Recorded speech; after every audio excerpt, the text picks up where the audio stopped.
My wife said, "My parents don't respect you, and neither should I." I replied, "Fair point." That night, I called a lawyer. 1 week later, her whole family was at my doorstep begging me to take her back. Hey viewers, before we move on to the video, please make sure to subscribe to the channel and hit the like button if you want to see more stories like this. Thanks.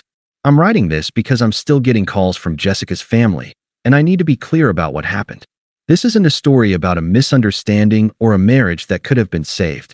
This is a story about a woman who made a choice, and I made mine in response. My name is Michael. I'm 40 years old. I was married to Jessica for 8 years. We're now divorced. And honestly, it's the best decision I never had to make because she made it for me. The background. I met Jessica at work. She was smart, ambitious, attractive. We dated for 2 years before I proposed. I thought we were compatible. I thought we were happy.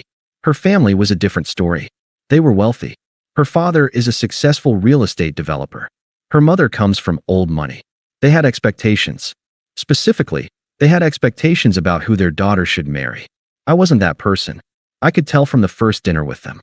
The way her father looked at my car, a 2015 Honda Accord. The way her mother asked what I did for work, then nodded politely when I said project management, which really meant that's not impressive enough. Jessica didn't say anything that night, but I could see her noticing their reactions, filing them away. Over the years, I watched her internalize their judgment. It was slow and insidious. She'd mentioned something her father said. "Dad thinks you could be doing better in your career." Or her mother. Mom was saying Derek just got promoted to VP. Derek was her co-worker's husband. Apparently, he was constantly getting promoted. I defend myself. I'm happy where I am. I make good money. The job is stable. Jessica would say, "You could be making more. You could be pushing yourself harder." I am pushing myself, just not in the way your parents think I should. She'd go quiet after that, but you could see her mind working, weighing my answer against whatever she'd heard from her parents. The marriage. The first 5 years were okay. Not perfect, but fine. We had sex regularly. We went on vacations. We had friends. We were a couple. Then something shifted around year 6. Jessica became colder, more distant. Sex became less frequent. Then it basically stopped. I'd initiate and she'd say she was tired or stressed or not in the mood. I suggested therapy. She said, "I don't need therapy. I need a husband who's not settling." That comment stuck with me. Not settling. Like I was the problem. Like being a stable, reliable partner wasn't enough. Like I needed to be something more to justify her staying with me. I tried to talk to her about it. "I feel like you're not happy with me." She'd say, "I'm just pointing out that you could be doing more with your life." More like what? I don't know. Something. Anything. My dad says most men your age are already. I don't care what your dad says. But she did. She cared what her dad said. More than she cared about me. Over the next 2 years, I watched my wife slowly decide I wasn't good enough. It wasn't dramatic. It was just 1,000 small moments of disappointment. A sigh when I came home. A comment about someone else's husband. A lack of physical affection. A general sense that I was failing her. I tried to fix it. I worked harder. I asked for a raise, got one. I started going to the gym. I read books. I did everything I could think of. It didn't matter. Because the problem wasn't actually me. The problem was that her family had convinced her she'd settled. And once that idea was planted, nothing I did would change her mind. The night. It was a Tuesday. We were having dinner. Nothing special. I think it was pasta. Jessica was talking about work. Specifically, she was talking about Derek again. Derek had done something impressive. I wasn't really listening until Jessica said, "My parents don't respect you." And honestly, neither should I. I set down my fork. I looked at her across the table. She was eating, not even looking at me. Just said it like she was commenting on the weather. "What?" I said. "You heard me." "Yeah, I heard you." Is that what you think?" She finally looked at me. "It's what everyone thinks." Everyone. Or your parents. It's the same thing. And that's when it happened. That's when I just accepted it. Not in a defeated way. In a clear way. If my wife didn't respect me, the marriage was over. It was that simple. I set down my napkin. "You're right." "What?" "You're right. Your parents don't respect me. And if you don't respect me either, then this is done." "What are you talking about?" "I'm talking about the fact that you just told me you don't respect me. That's a marriage-ending statement, Jessica. And I'm not going to sit here and beg you to change your mind. I'm not going to try to prove my worth to you. You've already decided I'm not good enough. So we're done. She put down her fork. I didn't say we should break up. But you did. You said I'm not worth respecting. That's the end of a marriage. That's what that is. I was just frustrated. You know how my parents are. I do know. And I've spent 8 years trying to change their mind. Trying to be good enough for them. But I'm not going to do that anymore. And I'm not going to stay married to someone who's decided the same thing they have. Michael, don't. I stood up. I'm going to call a lawyer tomorrow. And I'm going to pack my things tonight. Where are you going? Away from here. That night, I booked a hotel room on my phone while sitting in the car outside our house. The Marriott near downtown. Nothing fancy. I went back inside, and Jessica was still at the table, staring at her food. I'll be back tomorrow to get some things, I said. Don't do this, she said quietly. I didn't respond. I just grabbed my wallet, my keys, and a jacket, and left. I didn't sleep much that night. Just lay in the hotel room thinking about the past 8 years. About all the moments I tried to prove myself. About the realization that it didn't matter how hard I tried. I was never going to be good enough for her parents, and eventually, I wasn't going to be good enough for her either. The lawyer. I called a divorce attorney first thing in the morning.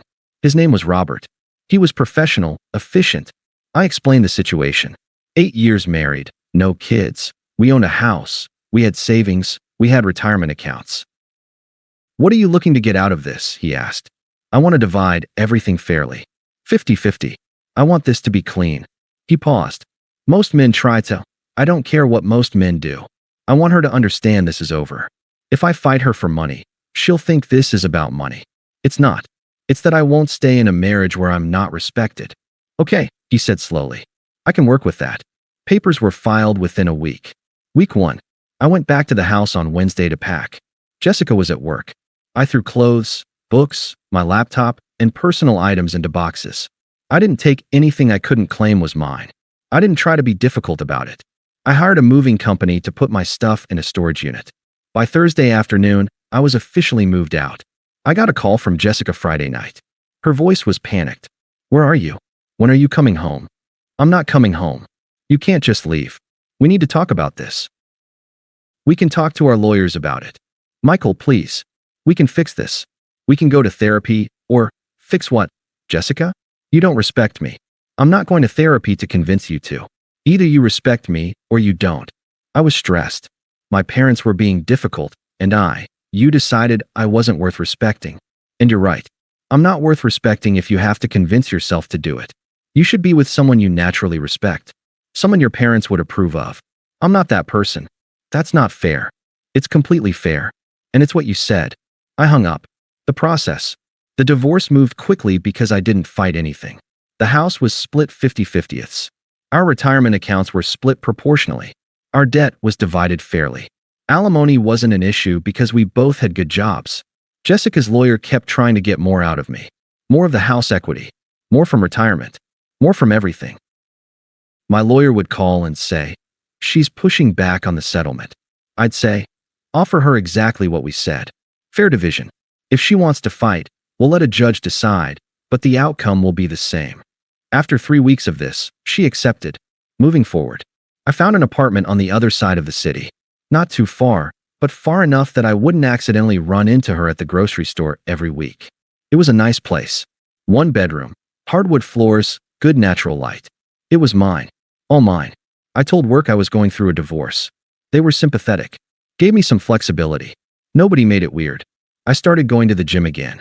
I hadn't been in over a year because Jessica was always making comments about how it was vain or a waste of time. Turns out, I liked working out. I was stronger. I felt better. I started seeing my friends again. Guys I'd gradually lost touch with because Jessica said they were immature or bad influences. Turns out, I liked hanging out with them. They made me laugh. They didn't judge me. I didn't post anything on social media. I didn't badmouth Jessica to mutual friends. I didn't air my grievances online. I just moved on. 2 weeks post-move, Jessica called. I think I made a mistake, she said. About what? About what I said. I was frustrated. My parents had been criticizing me about you, and I didn't mean it. But you did say it. And you meant it. You might regret it now, but you meant it. We can fix this. No, we can't. You decided I wasn't worth respecting. I'm not going to spend the rest of my life trying to change your mind. Michael, I hung up. She called back 3 times that night. I didn't answer. The family. 3 weeks after I moved out, I got a call from Jessica's mom. Patricia. Michael, can we talk? I almost said no, but I thought maybe it would be good to close that door properly. So I said yes. We met for coffee on Saturday morning. Patricia showed up with Jessica's father, Robert. Patricia looked panicked. Robert looked angry. Jessica said you're divorcing her. Patricia started. Yes. Because of something she said? Because she doesn't respect me. And you've spent years making sure she knows I'm not good enough for her. So she took your advice. Patricia's eyes widened. We never said, you said it constantly. Maybe not directly to me, but Jessica heard it. Every comment about my career. Every comparison to other people's husbands.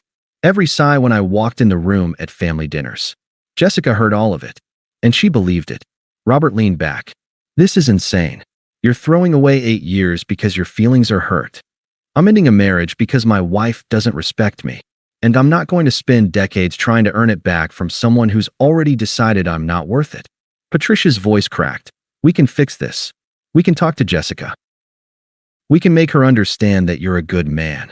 I don't need you to convince her I'm a good man. I already know that. What I needed was a wife who knew that. And she doesn't. So we're done. Robert tried a different angle. You're being selfish. Jessica loves you. If she loves me, she has a weird way of showing it. Love isn't just a feeling. It's respecting the other person. Choosing them. Jessica stopped doing that a long time ago. Patricia started crying. Please don't do this to our family. I stood up. I'm not doing anything to your family. Jessica did this. She made a choice to listen to your criticism instead of standing by her husband. That's on her. Robert got angry. You know what? You're not good enough for her anyway. Maybe this is for the best. I actually smiled at that. Then we agree. I'm glad we could find common ground. I left. The persistence. They didn't give up easily. Jessica's sister called me at work. Mom's devastated. Can't you just come talk to them? I didn't respond. Patricia showed up at my apartment one evening. Knocked on the door. I didn't open it. She left a voicemail. Please just come home. We were wrong about you. You're a good man. I deleted it. 6 weeks after I moved out, Jessica tried one more time. She texted me. I told my parents they were wrong about you. They want to apologize. I replied, that's nice. But it doesn't change anything. It does. I do. We do. You decided we didn't. That was your choice. She didn't respond after that. Now, the divorce was finalized 2 months after I moved out. Clean and simple. I'm settled in my apartment now. Work is good. I got a promotion actually. My boss said he'd been wanting to give it to me, but wasn't sure about my headspace. Apparently, my personal situation was resolved now, so they felt comfortable moving forward. I'm dating someone casually. Nothing serious. She's nice. We laugh a lot. There's no drama. It's easy in a way my marriage never was. I ran into Jessica at a grocery store about 6 months post-divorce. She looked tired, worn out.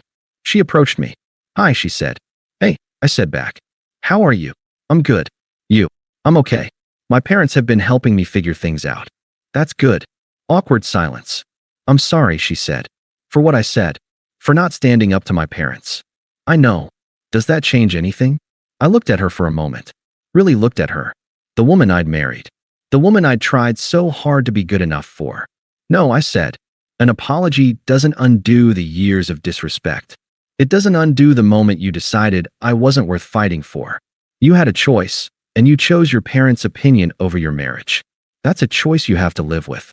Michael, I hope you figure things out. But it's not going to be with me. I grabbed my groceries and left. The truth.